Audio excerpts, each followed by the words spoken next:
Jimmy Mackin, Yes. CEO of Curaytor, somebody who I love following on Twitter and other places, because here's the thing about Jimmy, if you're not following him already, and I'm shocked if you're not, Jimmy's somebody in the industry that sees around the next corner often. You are moving to where the puck is going before the puck gets there. And that's why I love following you. That's why I love talking to you. This is the first time we've ever done a podcast together. It I is, think yes. This one's going to be explosive content because you're a clip machine. Yes. And you don't even put out that much. You put out some video, but when you do, it's You're like being kind. This is a clip. This is a machine. Well, I wore my Byron jacket for today's podcast just to make sure we're going to bring it. You got to avoid the sports jacket at all costs. This is a professional way to avoid the sports jacket. That's it. I love it. So let's just jump right into it, because I know you're spending almost all of your time outside of family time thinking about where things are going, you and I have had conversations about where you're doing at Curaytor. Yeah. Like taking big risks because you believe where the future is heading. Yeah. In a big way. So what does the next 10 years look like? Yeah, well, I think if you forget about the next 10 years, I think right now, if you just look at the next 12 months, just as an example, right? Because I think if you look into the future, it's funny, even this morning, I was looking at some of the predictions that the experts were making about where we would be this year. So if you go back and you look at the New York Times articles, CNBC, you look at NBA, you look at anyone, Lawrence Yan, you name it, everybody who was trying to make a prediction in 2021 about where the 2022 market is going to be was categorically wrong. Yeah. I mean, in every sense of the word, which tells you one thing: when smart people are wrong consistently, you just know how difficult it is to actually predict the future. That's right. But the second thing is that when you think about the world today, there are clear and obvious signs that right now the market has just shifted and it's not going to go back. I mean, like the world that we're entering, I was watching your speech on stage. You talked about this idea how like anybody and everybody who had a pulse could make money in the last 2 years. It has made us, and it has lulled us into basically being bad business people. We've sort of forgotten the basics of what it's like actually to work for a living. And so I think about the future. I think about the next 12 months. I think in our industry, the first thing you're going to see is you're going to see a consolidation. I think everyone's predicting that right now, where it's going to be unsustainable for certain companies to exist, especially if you look, let's say, the broader landscape of the iBuying space. So kind of like banks. Yes. Just go to a bigger bank. Yeah. Well, you're seeing with banks. Everyone's scared. They're moving to one of the big banks. You hear Jim Cramer on Twitter going, JP Morgan's a fortress, which is a bad sign for JP Morgan when Jim Cramer's giving them doomed them. You just doomed them basically. No, I think you're going to see consolidation. I think you're going to see a lot of acquisitions, that are called involuntary. But I think for the everyday agent, this is an unpopular opinion. I don't think there's ever been a better time in the last 3 years than to be an agent today than you are today. And what I mean by that is good agents blended in with average. Yeah. Over the last, call it 2 years, they blended in with everybody else. And an example of this would be if you look at the percentage of consumers who are using a realtor over the last 10 years, last 20 years, it has steadily increased. It's gone up. Until when? Well, it's still going up. Well, hold on. It went down in 2019 and 2020 for the first time in 2 decades. And then 2020 it went back up. When 2022 it started to climb back up again. Yeah. But what happened in 2019 and 2020 and 2021? Yeah, we had COVID. Well, we had COVID, but from a like an option perspective, consumers now began to say, "Oh, there's another solution out there besides a realtor." Yep. And so what happened is that when it was so easy to sell a house and anybody and everybody could do it, it was so difficult for good agents to stand out. Right. And so now I think if you think about the next 12 months, answer your question, like where's go. And just those 2 years, it's like, well, I don't even have to put it on the market. I could just sell it, or I could use one of these faster iBuying, whatever. Yeah. And I think what you see now is it's consumers are now, and a great stat to share with your audience is Open Door reports on something called the real conversion rate. And you and I were texting about this a few months ago. So the real conversion rate is people who go to their website to request a cash offer. And of the people that request, how many of them accept the cash offer, right, versus how many of them just listed on the MLS with an agent. And prior to the last, call it 12 months, their conversion ratio was 34%, meaning 1 in 3 consumers-ish were basically choosing Open Door over a traditional agent. Now, if the market did not correct, if it did not contract, it's not beyond the realm of possibility that iBuying could have been 30% of the market. Right. Maybe. I think that's high, but maybe. Well, it's just so. But to those numbers, sure, data doesn't lie. Where it's at today, and this is the important point, where it's at today, because they got the new CFO who came in to become the CEO, which is never a good sign, to be clear. Yes. Never a good sign, right? Like ever. No. And so she reported in the last earnings call, she's like, the conversion ratio is down to like 10%, which tells your entire audience, like, all iBuying did was disrupt FSBO. Yeah. It did not disrupt the everyday agent. Right. So I think that's a good way to look at it. Yeah, it's like, so who cares? 10% of the market. But the FSBO's already had that. So, like, why do we care about that? It's disrupted FSBO, and it's made it ultra competitive if you own the market for flipping, right? Like, if you were that local, business that was buying all these deals to go flip them back into the market, it's disrupted your business. Yeah. But yeah, it hasn't disrupted traditional sale. Yeah, so to answer your question directly, it's never been a better time to be good. Right? Because good stands out. Yeah. Good is different versus the everyday agent who is just out there who, has underinvested in their business, just rode the wave. They're like, oh shit, like, what am I going to do? What's plan B? And they just simply don't have any. I'm not seeing the people that you hang out with, the people that I see in this industry, I'm not seeing them scared. I'm seeing them excited about like leaning into this transition.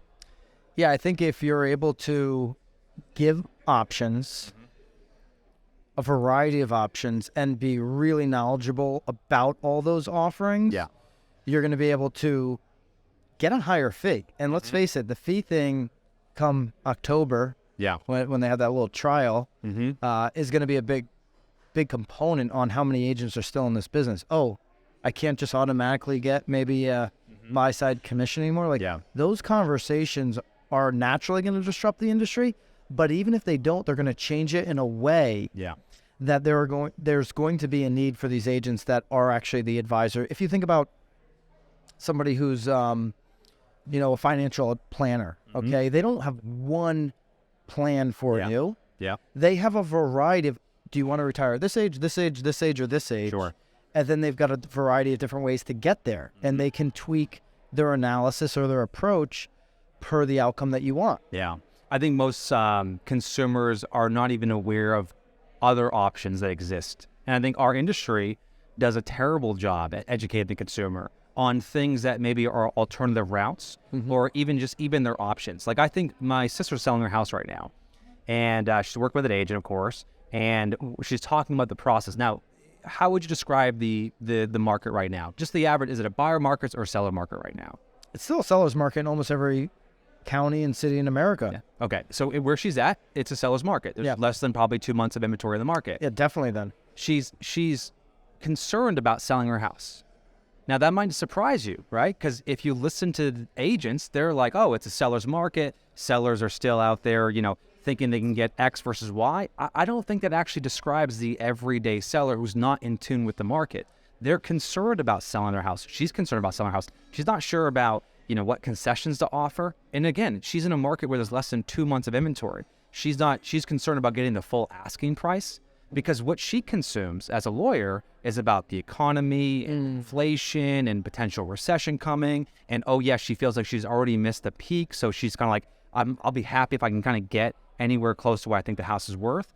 So there's sort of this disconnect between what consumers believe about the market, both ways, right? Good and bad, and what our industry understands. And now she's in a vulnerable position to leave money on the table because and I'm sure you've put her with the right agent because your knowledge in the industry and your connections there, but had she not been Jimmy's sister, she maybe ends up with an agent through a friend or some scenario like that, and maybe that agent isn't deeply into what's going on, and puts them in a position where they sell $30,000 less than what they could get, and it happens quick. It's like, that's when sellers, by the way, are like, wait a minute, could I have gotten more? Because we just sold in 5 seconds, and we took the first offer, and now I'm hearing this other offer. Like, did I make a mistake? Oh yeah. And then you see those, those studies those surveys that have come out where it's like all these sellers have regret in the last 12 months because they're like, what just happened? Oh, yeah. Yeah, it's funny you say that because I think it's all intellectual until it's not. Meaning when you are thinking about selling your property and you're like considering the idea of listing, you're checking the Zestimate, you're trying to wonder, how much my home is actually worth. You're doing the math on how much you're going to net. But the moment that home hits the market, regardless of what type of market's in, it gets really emotional, really quick. Yes. And the thing that sellers are not prepared for is the velocity in which they have to make decisions. The being able to decide on offer A versus offer B in a matter of 24 hours, that is not an easy thing for someone who's not experienced to have to go through. And if you got an incompetent person who is basically advising you, you not only can leave money on the table, you can just make a bad decision, period. I talk about this and look at it every single day. And when I sold a house in Connecticut in the summer, and I bought another one last summer. But when I had the one I was selling on the market, and I guess this was Q3. It wasn't in the summer. It was end of Q3. Okay, so it was towards the end of the year. And I know that the market Q3, Q4 last year was an interesting, odd market, right? Yeah. But I knew that intuitively, price is right. Yeah.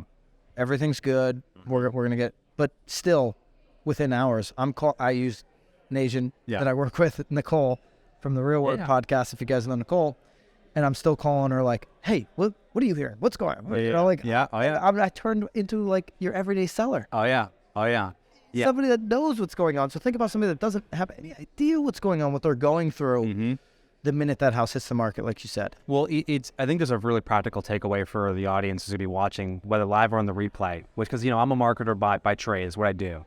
And I always think about how do you as a team lead, as a broker, as an individual agent, how do you figure out a way to connect with the consumer where they can say, oh, this person is different? Because again, during the height of the boom, I did some napkin math, Byron. There was a period of time where there was a new realtor every 6 minutes, right? Wow. And so think about that for a second. And there was a period of like 12 months where we had 87,000 agents in a matter of 12 months. Like a new realtor every 6 minutes. Just spitting out there into the driveways. They give them a badge, give them a few signs, and get out there and start selling, right? So there was a period of time where we reached peak realtor, right? And what was interesting to me is most agents are not trained how to communicate to the consumer because they listen to other agents. And this is basic business 101. It's basic marketing 101, which is you have to sort of stop surrounding yourself with a narrative that, you hear in our industry. Our buddy Tom Toole, I loved his video on like this, the date the rate, marry the house video, which I know threw him into a fit of rage. Like you hear that stuff and on the surface as an agent, like, oh, that makes sense. But it's so tone deaf for the consumer. So like, let me give you an example here of a campaign that we ran recently, kind of, I think illustrates this point further, which is if you are a seller today and let's say you are going to sell the house, right? But let's say you don't need to put a huge down payment on your next property. Let's say you're downsizing, you got enough of a nest egg, you're not worried about interest rates. But you have a house, you have an asset, and let's say that asset is locked in at 2.75%. What is the thought process that's going through your head right now? You don't need the money, but you could sell. Like, what is maybe a scenario that you might be considering as a seller today? If I'm at 275, you want to leave, you want to sell, right? I had that scenario last year, right? And what were your options? What were you weighing? So for me, my particular situation was I'm not using the house all that much because my primary is down in Florida. I had ridiculously high taxes. Yeah. And I had a really high HOA. And just taxes and HOA, I was paying like $22,000 a year just on those two expenses on this particular home.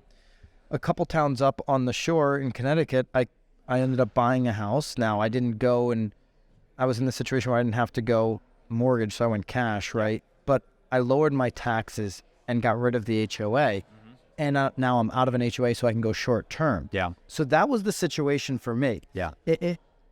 If I don't have that situation, maybe I'm thinking, well, I don't want to get out of 275 because I don't want to go to 7. I don't want to go to 5.5 even. Yeah.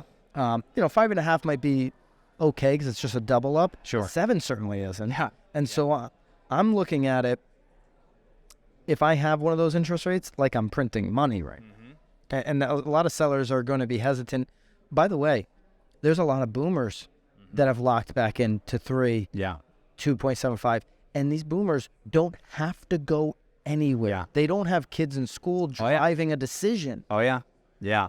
Well, in the scenario that we just talked about there, I think if you were planning on selling the property, you're going to start also considering, should I turn this home into an investment property? Right. Should I maybe rent it out? And so this is a great example of something that this is a conversation that sellers are having at the kitchen table that we as an industry aren't really talking about, right? Hey, now's a good time to sell your property. It's still low inventory. And here's the thing. Because of the location that I was in on that, the one that had the, I can't do short-term, but I could do long-term rental there. Yeah. So a lot of people would say, well, I'm just going to rent this thing out. When you run the numbers on the property I had with those high HOAs and high taxes, even at 2.75, it was a really bad investment play. Okay. Because I'm only banking on appreciation, which, by the way, they're going to reassess that property tax is going to go up, and my value could have actually been pulled down. Totally. And so this is an example of a campaign that we just created recently that is just absolutely killing it, which is, should I rent my home or should I sell it? That's the angle. That's it. And all we're doing is starts the conversation. We're offering a free rent versus sell analysis, which is, to your point, on the surface, it sounds great to be a landlord, right? You're paying down your mortgage, you're building equity, but people who have never owned a property have no idea what it really takes to actually be a landlord, or even prepared for it, the ups and downs, the no cash flow, any of the things that go along with it. So this is an example of, if you follow the average agent, they're going to say, now's a great time to sell. We have 2 months of inventory. You can still get X or Y for your property. But that's not the conversation that consumers are having. The consumers are saying, hey, I'm thinking about selling, but maybe I should rent it, Or, hey, I would love to sell the property, but do I really want to lock into a 7% interest rate? And so there's this sort of divide where the consumer is having a different conversation than the marketing that we're putting out there as agents. The consumer's looking at it surface level because they have a friend who cleans up on rentals, and they're like, well, maybe I should just rent my property. Yeah. Without going into, okay, that's cool, but let's actually break it down and break the numbers down, because any property, whether you live in or rent, you should be putting 1% to 2% back into the home just on maintenance. Okay, so have you been doing that in the last 10 years? Well, I guess not really. Well, you need to do that moving forward. If you're just going to, especially with a renter, the wear and tear that a renter is going to put on this property, just to maintain the home. This isn't value add. This is maintain the actual pride of ownership that you have in the house right now. And then doing the work. I remember the first time I became a landlord. Okay. I'm a big New York Giants fan. You're probably a big Patriots fan. Of course you are. Okay. So let's not talk about the Giants. Giants, Pats were in the Super Bowl. Yes, okay. Okay, and big Giants fan. I got all my Patriot friends there. And the house I had at the time had this living room, and then through the dining room was a sunroom. So we had Giants fans and sunroom, Patriots fans in the room. I've got a keg going in the back porch out Connecticut in February, right? All this food ready to go. We're like 20 minutes from kickoff. I get a call, sweetheart of a tenant, Yola. Shout out to Yolanda. She calls me and says, Byron, the basement's flooded. I said, oh, well, what do you mean? There's a sub pump down there. Yeah. She's like, no, it's not working. Yeah. I said, oh, all right. She's like, I was like, how high is it? A couple inches? She's like, you can't walk down there. Okay, I'll be over you. Yeah. So I come over. It's like up to over my knees, the water. Not good. I got furnaces on cinder blocks or something, but not a good situation. I go over to the sub pump. She unplugged it. I said, Yolanda, the sub pump's unplugged. She goes, oh yeah, save electricity. I unplugged that. She didn't know it was a sub pump. She didn't even know what I was talking about, right? So now I'm going to plug it in, get it going, get the water out. I get back, Super Bowl after kickoff. Okay. That's the life of a landlord right there. See, I was hoping you were going to miss the entire game. No, as a Patriots fan, I was hoping you actually missed the entire. We celebrated hardcore after the Giants' victory. But that right there, at the worst time, it never happens at the best time. Yeah. It never happens Monday afternoon at 4:30 on your way home from work. Hey, I got a situation. I'm going to drop in on my rental. Sure. It always happens when you're agents. You guys know this better than anybody. Yeah. When do you want to drum up business? You go on vacation. All of a sudden, it starts happening. Well, you're a landlord, you go away, that's when problems are going to start to happen. And so going back to the basic idea, what we're talking about right now, which is how do you attract your next listing? How do you get your next seller? Well, you have to figure out what are the conversations they're having right now about the market. How can I get in front of them, provide something of value that's interesting, that's unique, that actually helps them make a better decision? Not steering them to telling them to sell the house, but really giving them the behind the scenes look at what it's really like to actually go to navigate this market. Because the house that I ended up buying in Connecticut, if I got that question, so the house that I sold last year, if we did the should you buy or rent analysis, it was clear. Or not buy, I'm sorry, should I sell or rent? Yeah. The analysis would have been clear, should sell. Yeah. Now the house that I ended up buying, you do the analysis. If I had a 2.75 mortgage, the analysis would be clear on that. You should rent. And you give people real advice. Now, here's what I know about giving people the actual data and the real advice as an agent. Sometimes they're going to say, cool, I want to sell anyway. Yeah. Sometimes they're just going to say, cool, I've got all the data, and it does make sense to rent, but you know what? You bring up some points there about, having this separate bank account, and I've just, understanding the data, I also understand that this is a part-time job for me to manage. Don't want to manage it, let's sell it. Yeah, there's a and this goes back to, I think, the larger point about the consumer is that, and this is something I think that nobody does in our industry, which is just, to me, completely insane, which is when you've been selling real estate for a long time like you have, you sell thousands of houses, tens of thousands of houses, right?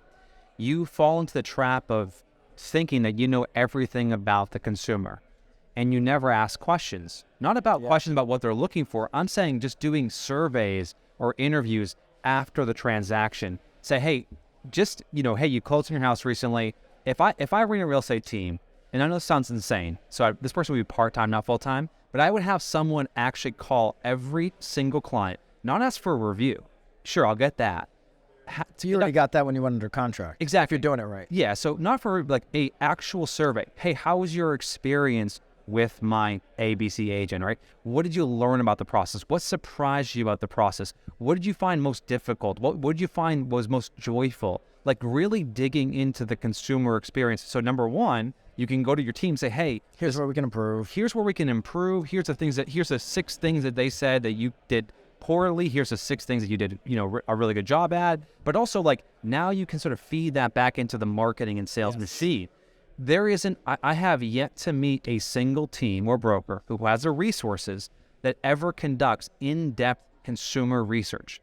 Like, when you say in-depth, how many questions does that look like, do you think? You can ask them 5 questions. I'm saying they're not even asking any questions. Like, you're asking a review, and then you're invited into the next client appreciation party. Maybe we should be asking them, what could we be doing differently, right? Like, this is, and maybe because I come from the software world, where like that is so, we're so annoying about it. We every day we're trying to get you to give us our NPS score. Hey, are we a 1 out of 10 today? And it's going to, vary pretty greatly based on the day. But we are so prone in software and services to like ask people how we're doing, because we have to keep that customer happy, not for 6 weeks or 12 weeks, but for years. I like what you said about letting it feed your marketing. Sharon and I were having a conversation earlier today where, and this was off camera, we were just chatting about all the Zooms that he does, all the real Zooms that he does. And so he's getting 1,000 people into these Zooms, right? And I said, he said, hey, listen, I'm getting all the questions in there, because when you do a Zoom webinar, and I'm sure you've done these Zoom webinars, you can download that data after. You can download all those questions that were asked in the webinar. And so now he's taking those questions, because I said, Sharon, for 5 years, I didn't see you in my feed. Now I see you all the time, right? You're back, man. Your non-compete's over and you're in. And he's taking that data from the webinars and he's letting that feed his videos on Instagram and social and all these different places. Just what are the common themes? The questions that are being asked. Well, what you're seeing is, and you asked the original question you asked me, which is where's the world going to be in 10 years, right? Listen, I was the biggest hater on AI for a long time. Like, I thought it was just nonsense. Which is ironic, because I've always been a guy who's been, pro innovation, pro technology, pro any type of paradigm shift.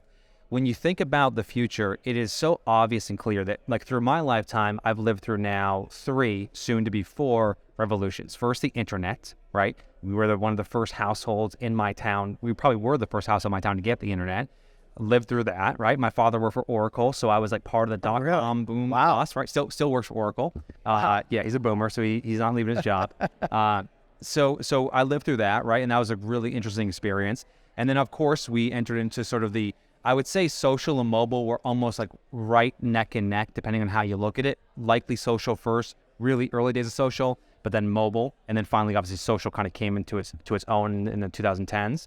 So we've lived through this internet, mobile, social, and now we're entering into sort of this revolution with AI that is, even for the haters like me and the critics, it is so undeniable. This is going to change everything in the way in which businesses operate. Yep. And the thing that's not NFTs like everybody said a year ago, but AI will change. Well, this is a really important point you're making, which is because we are coming off of these boom and bust cycles with crypto. That people don't believe in AI. Well, exactly. Crypto, NFTs, right? It's like a Dogecoin, whatever it was, right? Yeah. Like, because we're coming on the back of that, it feels like it's just like that. Listen, as a hater, it's not. It is actually the thing. And there's a takeaway here, though, which is what Sharon does with his questions, right? Yes. What I did this recently where I asked our community curator, I said, hey, give me, what are the most common and the best concessions a seller can offer to a buyer to make their house more enticing? And I got a ton of great responses. Maybe 15, 20 people just gave me a full paragraph of what was what a seller could offer. Throw it into ChatGPT. Hey, summarize the key points. Okay, cool. Give it the right prompt. Create an article for it. And within moments, we have a crowdsourced article that now can become a marketing campaign. Or you take all those questions, could be hundreds of questions from that Zoom webinar. What are the 3 most common themes being asked in all of these questions? And it'll tell you. It's in the right hands. What you're seeing with AI is going to give sort of the pros superpowers. And it's like taking steroids. It's like taking steroids without the side effects. Yeah, yeah, good. Right? It's one of those things where in the hands of a pro, you're going to see some really amazing innovation. The problem is a lot of pros like me are resisting it. I mean, if you ask Mark at this conference, hey, Mark, what do you think of ChatGPT? Yeah, yes, Mark's resisting. And Mark is the pro's pro. Yeah, and because it's an offense to the craft. He's resisting from a true copywriter standpoint. Yeah. And I get it. You don't want to go out there and let this thing just write for you. Mm-hmm. But I see where you're coming from, and I'm a believer. Yeah. That this is going to be an advantage for people to work fast. I mean, listen. How busy are you? How busy are all of us listening to this pod? Let us know in the comments. How busy are you right now during your work week? Yeah. Where if you can hack a little bit and kind of move faster throughout your messaging, this is going to be helpful. And I don't want to sound like I'm a hater on NFTs because I do think people like Gary Vee and all these other guys that are doing something interesting in the space, collectibles and this kind of thing, there's a huge opportunity for that. Yeah. But when people try to say NFTs are going to be how we're closing real estate in the next 3 years, that's what's blowing up in people's faces because that is so far off from happening. It's a long way out there. Yeah. Well, I'm a hater on NFTs. I think I think it's a complete joke. I think we're going to look back 5 years from now and say what a colossal waste. It's even guys like Gary who basically are never wrong. Listen, look, Gary, I mean, he's wrong, but I'm saying sure on his big macro bets, he's really never been wrong. It's big macro bets. It's speculation, right? That's what it was. It was just like, hey, I'm going to buy this thing and I'm going to hope I'm going to sell it. The thing that you should look for, and listen, Gary's smarter than I am. Gary's richer than I am. Gary's more popular than I am. So listen to Gary. But if you're going to listen to me, then us combined. Yes, then us combined, right? Times 10. But the thing I always look for is where is the utility? With every great revolution, it's ugly, it's difficult, it's challenging, but there's always some underlying utility that exists. And right now with NFTs, it isn't clear and obvious what it is. There's no one's guessing what the utility of AI is. Let's give an example. 3D printing, right, which was born in Boston primarily, was at least it was like one of the hubs was like 3D printing in Boston. Everyone thought that consumers would have a 3D printer in their house, printing whatever. I remember that was a big documentary. Yeah, it's a big documentary about it. And sure enough, 3D printing was not a consumer product; it was a commercial product. That's right. And so the application was fundamentally different than what everyone thought it was going to be. maybe NFT falls in that space. Like, this is the first application. It's useless. No one cares about it. It's, it's interesting for a very small subset of the population. Maybe it will become something totally different, and Gary's seeing around more than one corner here. But you're right. Like, NFTs and AIs are not even in the same stratosphere. They're not in the same conversation. Not at all. And yeah, I need to push myself to get better in the AI world, because I do believe it's going to be a part, and it already is. We just don't even realize it. Yeah. Like, when I change here's what's interesting though about this. When I change my flight on Delta, Yeah. I already know how to hack the AI. I say, give me a human representative immediately. That's what I say to the Delta AI bot. But they're going to get more sophisticated, and I think Delta's technology, whatever AI bot they're using, isn't what we're all having access to now with ChatGPT. Yeah, and if you bring it back down to earth here, which is, if you're the everyday agent who's watching right now, like, you're not really thinking about AI. You're thinking about, how can I survive this week, this month? True. I think there is, and I realize there are certain teams and brokers who are at a different level. But I was talking to one of the top teams in the country. I got invited to this event. It was probably 6 months ago. I call it the Illuminati of brokers. There was these 30 individual indie brokers, right? They get together once a year and do this big meeting. And again, like, I'm not going to name names, right? It's the gathering of eagles for independence. It is, right? And they're great people, and they're super sharp people. But I'm sitting down with one of their chiefs of staff, and he's like, "Hey, listen, it's like, we were forecasting our business is going to be down 25%. So our entire P&L, all of our investments, we were baking off of like a 25% decline. We're down 45%. And so I think the average person right now who's watching this podcast is wondering, how do I make sure, like, I'm not worried about surviving 16, 18 months from now. I'm worried about surviving the next 6 months, the next 3 months. And I've said this for a long time, this, like, I think good agents are 2 or 3 bad months from being out of the business. Yes. I think this business, this is the thing I respect about anyone who does this, is it is brutal. It is like, you have a couple bad months and oh shit. Like, this is one of the only jobs where you start in the red. Like, think about in America, like, one of the few jobs where you get a job, become a realtor, and you're already in the red. Like, name another job that actually, like, that's a popular job. Like, actually, that's the job. I guess maybe all independent salespeople, but man, like, it's going to be hard for agents out there. So I think for me, Byron, I keep thinking about, and the thought that keeps going through my mind is, what can we do? People who have a microphone, people who have a voice, what can we do to help agents navigate the next 3 months, the next 6 months? The first 3 to 6 months of an agent's career, you're talking about saying it's in the red. It's so deflating. You could have your first paycheck 3 months in. Yeah. And it's so deflating because as an agent, you look at that first commission check. Yeah. 3.5 months into your career, and all you think about is 3.5 months of 50-hour work week, 40-hour work weeks, all the time, and you're all of a sudden doing the math on, I just made 12 cents an hour for this first paycheck. I don't believe enough agents are in the, like you talked about, the Illuminati of indie brokers, are in the group which is having the conversation about how to think of this long term enough. Yeah.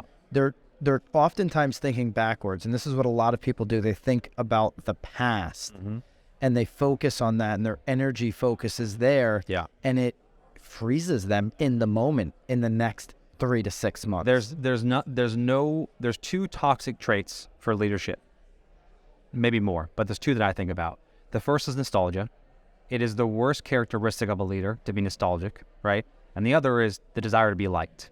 Yeah. And right now, I think too many agents are comparing their 2023 production, Q1, Q2, going into Q2 here, as like, this is down 50%, 60%. Who cares? Right. Like, you're in the game now. Like, get your head in the game. Like, I think about, so I've been CEO of Curaytor now I just celebrated my 3rd year anniversary in October of 2022. In the first maybe 6 months of me being CEO, the business was in turmoil. I mean, we were losing a lot of cash. Hundreds of thousands of dollars a month, and we're a bootstrap company. Losing accounts, or you were just over in?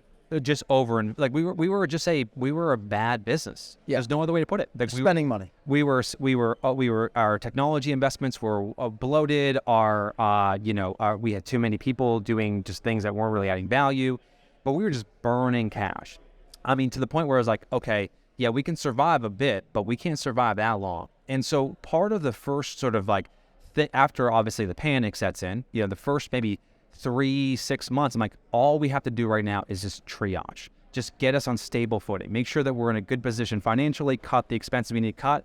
But after you get to that phase, which many agents were already in that phase in Q4, after you get in that phase, you can't cut cost into profitability. Right. You can't do it. You know, at a certain point, you've got to play offense. Yes. And so I think right now, most of the cost cutting has already happened.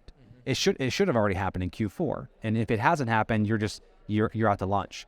Now you've got to be playing offense. Like, I mean, like in the way I think about this, Byron, is if you think about how much time you have in your day and how you spend your time, right? I know you think about this a lot because you're one of those 5 a.m. guys, gets up early in the morning, right? Like today he'd be on the West Coast, it was 3 a.m. Yes. Okay. But you know, when you think about it, like, I think right now the pendulum has got to swing for agents right now, where they are spending the vast majority of their time. I'm saying 60%. I know it sounds outrageous. I think you should be saying 60% to 70% of your time right now on customer acquisition. Okay. Like, that sounds crazy, but like, guess what? Agents listening, watching, that definitely doesn't mean sitting in your home office or your bedroom. If 60% of your time is on customer acquisition, Jimmy, you've got to get out of your house. As, I know you're 1099, could create your own schedule, and this comes off as, when I say this, and I'm trying to articulate it in a different way, because when I say this, it comes off as I'm not relatable. I don't get it. You know, I'm working from home because maybe I don't even have an office, or I don't, you know, I've got to be here because I got to pick up the kids. In your work time, even if you don't have an office, you're in a cloud brokerage, whatever, do the work from the coffee shop. You're going to have a much better chance at customer acquisition doing your work in the world where your consumers are spending time. You know what you just described as the Ben Franklin strategy. If you ever read a biography on Ben Franklin, you'll know that in his early days, he was a very industrious person, right? He was a printer, and he would walk around town, even though he didn't need to do this. He just wanted to be seen working amongst the people who were going to be his customers. So he would like carry these big rolls of paper up and down the streets in Boston. Well, like, and for no other reason other than to appear industrious. And because he appeared industrious, he became industrious. There's an agent here, and I'm hoping to catch him because I think he's always saying today. His name is Keenan. Yeah, Keenan was in my DMs recently. Okay, so you know Keenan? Yeah. He's a Washington agent. Yeah. He's putting the work in. Dude, first of all, right now, today, I was chatting with him this morning. He's got 15 properties under contract personally. The average, like once you get to 7, that's not the average, but when you hit 7 under contracts as an agent, things break. He's doubled up on that. He said it's about to be 16 probably by the end of the day. Yeah. Keenan in Washington bought a coffee shop. Okay? Yeah. And so they're getting about 300 to 400 customers per day through this coffee shop. And they have some type of award. You know, you ever go to one of these like, not Starbucks or Dunkin' Donuts, but like one of these like independent coffee shops. Yeah, the iPads with the $6 tips baked in. Yeah. $6. Yes, I've been those. But they're like, hey, 50 points, you can get a free car. Everyone puts their phone number in. He's like, the amount of, I said, how much business you getting out of it? He's like, a lot. I mean, this is like, and Mark Pattison in San Diego is doing the same thing with coffee shops. So this is like a business model. Right? So our advice is don't open a mortgage business. Don't open a title business. Oh, for sure. Right? Listen. Open a coffee shop to get customers, which, by the way, it's a crazy-ass idea. I actually think people opening mortgage business, how's that working out for you? Yeah. No, I'm joking, but I'm not joking. Like, that is the traditional route, which is like, hey, I'm in real estate. I want to get some auxiliary revenue. Let me open these. Like, think about a broker. How bad does your business need to be? I mean, just the business of being a broker, that in order for you to survive, you have to open another business just to help support that business, which is the typical business model of a broker. And you're basically okay with the fact that, okay, I can run my margins down to flat on my real estate business because I'm going to make up for it on the mortgage, and you're chasing capture on mortgage for the rest of your career. That's a brutal business to be. This is the theme of today's podcast, which is stop looking at what other agents and other teams and other brokers are doing, because that is just bad business. Yeah. There's not a successful business on the planet where the core business, and I mean truly the core business, is a pure loss leader. Like, it can be for a period of time, But eventually, the core business has got to be a good business. I'd rather have the coffee shop running flat to accelerate my margins on my real estate business, because I can make make some serious money there. Now you own the real estate, obviously. That's what I know. I don't know if Keenan owns. I think he does own the building. Yeah, but I know Mark in San Diego. Shout out to Mark Pattison. He owns the. Yeah, and he's now, the coffee business is doing so well. He's opening a second and a third location, and it's the same brand as his real estate. Porchlight Coffee, Porchlight Real Estate. That is the thing. And by the way, who buys overpriced coffee? Everyone. Well, yeah, everyone. I'm drinking. I didn't buy this. Cooper bought it. Listen, we're not telling you guys to go open a Dunkin' Donuts. Okay, that's not what we're saying. But if you think about the it won't work at Dunkin'. It's got to be a local I know, brand. I know. But what I'm saying is the clientele that you're going to attract with your $7 mochas are going to be the people who are college educated with disposable income, who have kids, who are likely looking to buy or sell a house. So it's the exact, there's an intersection of this Venn diagram, right? People who pay a lot of money for coffee, people who buy real estate, they definitely overlap. But this is the idea here is I like big, bold, crazy ass ideas that are different. Yeah. This is one of my favorite stories, Byron, is the story of Restoration Hardware. Where, if you know anything about the furniture business, it's a terrible business. I mean, it's a low margin, the inventory is hard to hold. Hard to hold, right? It's a low margin business. And one of the biggest innovations, and I can't remember, hopefully someone in the comments can tell me who the name of the CEO is, but I remember reading an article about their CEO. And one of the things they did, which was unheard of at the time, and now it's become sort of the status quo, is that when they were in this business, they realized, being in the luxury high-end furniture business is a bad business to be in. He said, listen, this is going to be a race to the bottom, and we are not going to participate. So he introduced the Restoration Hardware membership program, because he loved Costco's, he loved his other organizations, and everyone made fun of him. In fact, when he made the announcement, the stock price literally tanked, because everyone's like, this is a terrible idea. And sure enough, that one decision to become a membership business, right, they make $100 million a year without selling a single piece of furniture, just through membership. By the way, take a note. I need to ask my wife if we're still, because we bought Oh, you're still a member. They got you on the hook. We need to get out of that membership. If she's definitely not listening to this right now, but yes, I need to make a mental note. We need to get out of that membership. No, you're in it. It's already auto-renewed for this year. Because I remember when we bought it, when we bought the, I think it was a bunk bed. Yeah. From Restoration Hardware. She's like, oh yeah, and we're part of this. I said, wait a minute, we're part of what? What just happened? What'd you say?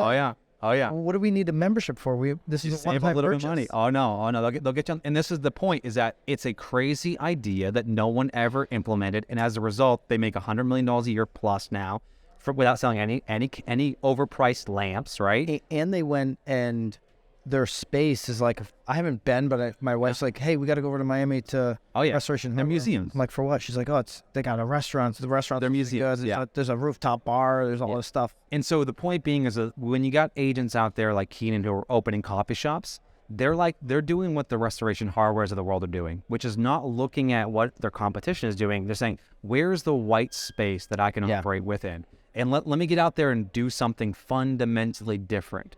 If I'm trying to I tweeted this early this morning, there are teams and there are brokers out there who want to be different, who say they want to be different, who are trying to be different. But when you look at their org chart and the people that actually work at the organization, it's just like everybody else. And what I mean by that is if your org chart in your company is a part-time marketing assistant, transaction coordinator, and a bunch of buyer's agents, well, don't be surprised if your output is just like everyone else who's got the same people on staff. So I think this market, when we think about, where is there opportunity? The opportunity in this market is to sort of hit the reset button and say, okay, what's changed? What's new? How can I maybe adjust my strategy to sort of stand out as opposed to whatever I was doing 12 months ago, 24 months ago? The customer acquisition. That's how we started this segment. Yeah. If there's such a thing as segments on this podcast, we're just going all over the place, but customer acquisition. So what are the unique, innovative ways that you can acquire more customers into your business? The coffee thing is inspiring me. I'm thinking, I like cigars. Maybe a cigar shop. Yes. Okay. Yeah. You know, maybe a bomber jacket shop. Sure. There might be a small market for that. Yeah. But yeah, what's the vibe in your community in starting a small little business? Well, I think when I think about this idea of customer acquisition, I think right now you look at like you have two kind of audiences you can market to as an agent today. You have the people who are searching like on Google homes for sale, and then you have people, and I'm talking just broad brushstrokes here, people who will never search homes for sale and who are going to be just using one of the apps, right? Using one of the portals. So the same people who are using Redfin every day are unlikely going to be as people going to Google to type in homes for sale. So what's interesting about that is you have essentially two different strategies for those different audiences. So you have people you want to attract through, let's say, Google pay-per-click, who are maybe more top of the funnel, and then people who are actively using Redfin or Zillow every day, which you could only get in front of them through demand generation, display advertising, social advertising. The thing that's so important to understand about being a great marketer, and whereas I don't produce a lot of content for my own brand, right? Like I tweet once in a while, I post a video once Great in a while. Twitter follow, but I don't know what the handle is. I know Just at Jimmy Mackin. At Jimmy Mackin on Twitter. You do tweet often. Tweet. This is part of the strategy, which is if you're to think like a professional marketer, what you should do is you should test the market with your ideas before you make an investment with your time and your capital. Yeah. So if I tweet something that gets, let's say, a good response, 10, 15, 20 likes, which is good for me on Twitter, right? If I get that, okay, that could be a Instagram reel for me, right?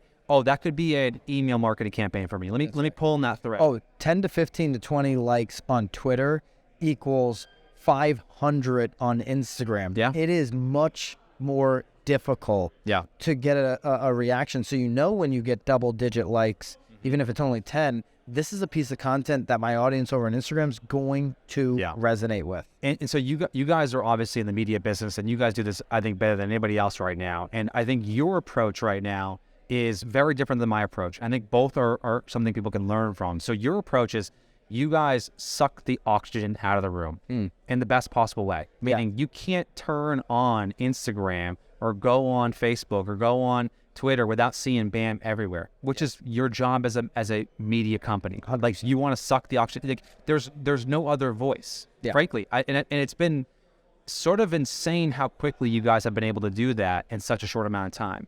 So that strategy, which is you got a setup here to record podcasts, right? First time this has ever been done. Yeah. Well, but Mark is, shout out to Mark Davison. He is someone who is willing to embrace this kind of stuff. So your approach, how would you categorize your approach? Just like sheer volume, right? Obviously quality, but you're a volume shop. You have to, if you guys stop posting for a week, people are like, oh, what happened to Byron? That's right. Right? For me, no one's asking what happened to Jimmy if I don't post an Instagram reel. Right. And so the approach I have that's slightly different is I will test the waters with an idea, like a tweet or a Facebook post. If I get a great response, I'll do a video, maybe do an email campaign. If that does well, I'll then just put advertising budget behind it and let that be my voice for a month, for 2 months, for 3 months. So if you're an everyday agent who's watching right now, you can be in the content game. You can be that volume shop if you got the skill set, if you got the talent, if you got the people, or you can be in sort of the land and expand or land and amplify game. Come up with 12 great ideas for the year and run it for the month. If it does well, and I'll give you a really practical example of this. One of the things that we do, if we send a good email campaign, right? We send tens of thousands of emails a month. If something does well via email, that becomes a postcard. Think about how different that is. No one does that. If we write or a letter, it would say if we got a great response rate, great open rate, great reply rate to that, we'll translate that into another medium. But okay, on the postcard, do your subject line on the email, is it exactly the same on the postcard? It's probably different, right? You have to adapt the message to the medium. Exactly. Right? People make that mistake, right? They just sort of copy and paste and just syndicate like this. We're not talking about syndication. We're saying, hey, if I send an email that got a great open rate, great response rate, that becomes a video, but the format is fundamentally different. We had a day on the hot sheet where hot sheet, live, YouTube, the subject line, it's acceptable to go into clickbait territory. Yeah. Well, this hot sheet did so well, we got lazy with it. Yeah. Took the subject line in the YouTube video, put it as the subject line in the email, and we saw what the hell are you guys doing? This is clickbait. Unsubscribe from the email list that day. Were hot. Yeah. So high views on YouTube. People loved it. Comments were great. Yeah. And then the email audience were unsubscribing. Oh, yeah. Because we didn't change that. All we had to do was tweak that subject line to speak to the email audience. Content is the same inside. Yeah. All we had to do is change the subject line and we wouldn't have gotten those unsubscribes. Yeah. It goes back to this basic idea that this is what professional marketers do, which is we are testing, we're iterating, we're experimenting. And when you think that marketing isn't your job, you're making a huge mistake. There are too many brokers and team leads out there who are like, this is not my natural skill set. You know, they sort of like, you know, it's the old Bill Hewitt line, which is, or Bill Packard line, which is marketing is too important to leave to marketing people. Which is if you're the owner of the company and you run the shop, you need to be the person who is in charge or at least influencing the marketing strategy because you represent the brand. You're the person who's carrying the torch for the company. If you just let your assistant do it, like don't be surprised when you have like no likes, no followers, no comments, no leads. Like that is the tendency of our industry, sort of just this obsession with delegation. But delegating it to a very junior person because it's the salary that you can afford for that position and undervaluing the importance of it. Yeah. So I got a crazy idea for you. I was thinking about this morning and I want to get your reaction to it. Yeah. Okay. So like, look, we're gonna try to have a theme for this podcast. Okay. What's the theme? Give us the subject line now. We're gonna work on a theme. We'll get to the theme at some point. But this idea of like helping the people who are watching this get their next customer. Yes. If you run a 10-person shop, right? Usually you're the team lead who's in production, right? You're still selling. And usually you have, everyone kind of looks to you for advice and looks to you for guidance. Okay. So here's my pitch. I think the opportunity is if you have a small team is to pair your agents up together. And I mean like, and create some incentives around this, but pair them up together as a team. Okay. So tag teams. You create tag teams. Like the Nasty Boys, the Bushwhackers. Exactly, right? You get these tag teams, and you say, okay, listen, here's the goal. Like, if your team hits, not individually, but if your team hits 100, or let's say the number is 20, in-person appointments this month, I will literally pay you each $2,000, whatever the number is, right? Whatever makes sense for your business. Okay. But my pitch is, I think this business is so lonely, and I think this business is so brutal that it is easy to get discouraged. But if you've got like a gym partner, someone who is working with you, accountability partner, a spotter, gym, but within the team itself. Like, I mean, like, not someone like literally right there with you. Like, pair them up together, and then you can compete. Create a competitive environment where you got 3 teams and they're all competing against each other. So my pitch to you, and you tell me your reaction to it, is if you're sitting here watching this podcast and you're underperforming and you can't motivate your agents no matter what you've tried, like you've tried everything. Hey, we want you to go to the CRM, go through your tasks, make your calls.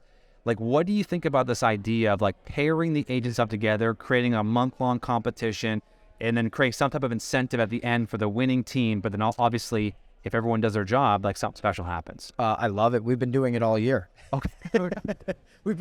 And we have never had this conversation. So, now we haven't done it with 2 people. Okay. We've been doing it, we have pods on our team. Yep. Okay. And so we've been doing it pods. And so when I leave here, I'm going back to Connecticut for 2 days, and Friday, the pod leader, or the pod group rather, that won the competition last month, we're going and we're doing a lunch, and we're all getting vitamin drips. It's like part of like, that was everybody's getting vitamin drips, right? But I do like I like breaking it down even, our pods are like 8 people. Yeah. I like going 2. Here's why. Because when COVID hit, we were running these accountability groups, 6-week accountability groups. Yeah. You had 12 or 14 people sometimes in an accountability group, but we partnered 2 people to be accountability partners for the week. Yeah. Okay, I've got 3 things, you've got 3 things I'm working on to better my life, and we're in it together. And so I like the 2. Yeah. I like that because somebody has a bad day, the other person picks them up, right? With maybe 8 people, the person having a bad day can hide in a group of 8. Yeah, for sure. Yeah, so I like that. I like that a lot. Yeah. And so we've been, every single month we've been changing, tweaking a little bit of the competitive environment on how we're going to compete with each other to help each other.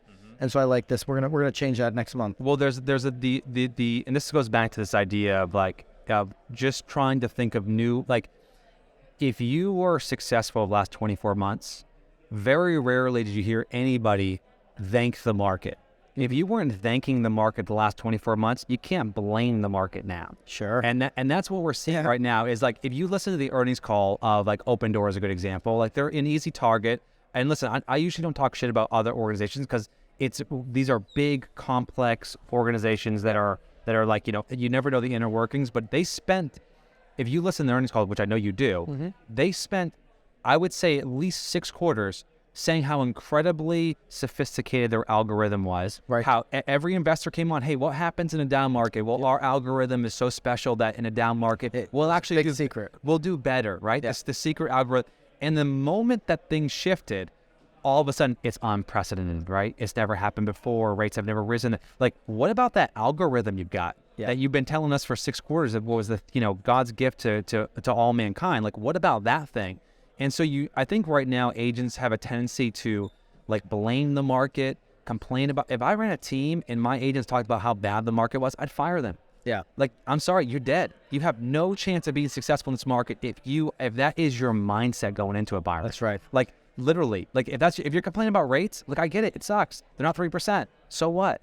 Like, and show up. The way you frame that up is brilliant because nobody wants to basically admit that they had nothing to do with it. Because if you're thanking the market the last 2 years, you're saying, hey, I've got nothing to do with this. I'm taking no credit for this amazing year or this amazing job I've done for my clients.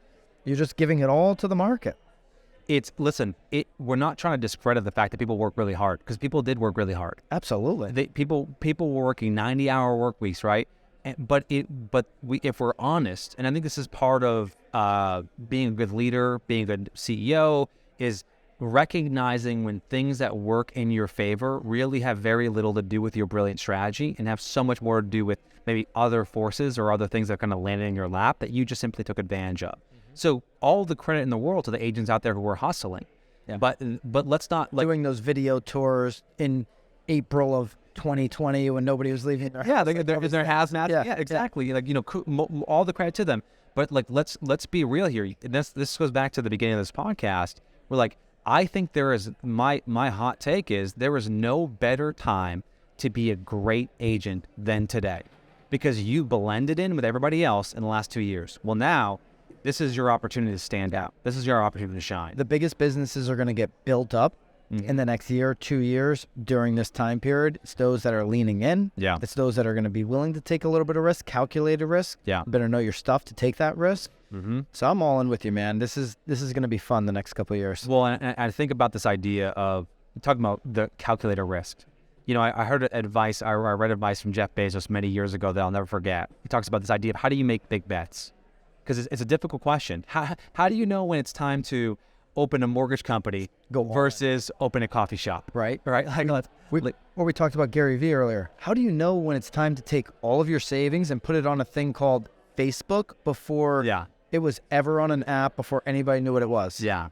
And in the way that Jeff described it, he said that when the impact of being right is like 100x, and the impact of being wrong is only 10x, you make that bet every time.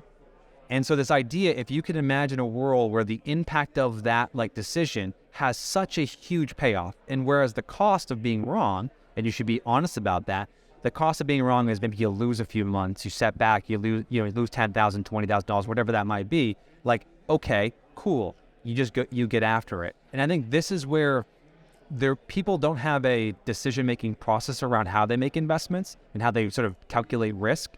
And so as a result, everything looks risky when you're just sort of like, I don't have that much money to invest. I want to be, there's nothing worse than being conservative in this market. So I think this idea, Byron, of just saying, if you can start to really evaluate what opportunities exist in your business, where can you actually make, where if you get it right, it changes everything. Like that has got to be the mindset as you go into this market. The coffee shop example, if you buy the building and your coffee business fails, the downside is I get a tenant.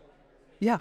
I get a tenant for the building that I own. The upside, to your point, is I can 100x my customer acquisition. It's much easier to get an email and a phone number off of a coffee point system Yeah. than it is like, do you want to buy or sell? The great CEOs, and I aspire to be one. I'm not putting myself in this category, but great CEOs are decision-making machines. I mean, like this idea of if you got an idea, your ability to go from idea to execution, get feedback, get it in the wild, see if it works, make some changes to it. Like there are when I look at inexperienced leaders, they procrastinate. They weigh the pros and cons for months. Like they wrap it in this blanket called perfection. Mm-hmm. You know, I'm a perfectionist. Yep. No, you're a procrastinator, right? Like Yep. that's what you're doing. And so they lie to themselves. And I think you see this with for all different stages of leadership: individual agent, team lead. I'll never delegate because I'm such a perfectionist. Oh man, Like you hear that, and so there's this sort of false flag that you see agents using in their business when they should just basically make the decision, live with the consequences, but keep the thing moving along. Like that's who's going to really win in this market is, and I see it already. Agents who are taking big bets, who are decisive, who are getting out there swinging big, like, you know, with a little bit of like, you know, a little bit of conservatism, but like, you know, it's just, you got to have your foot in the gas right now. Because again, it's a great time to be a great agent. dude, perfect way to wrap this thing up. Great time to be a great agent. Jimmy Mackin, if you're on Twitter, make sure, because what you can do with Jimmy's Twitter is steal insights for your marketing. And that's what I love about following you, and I just appreciate you sharing so much today. I appreciate it, brother. Good stuff.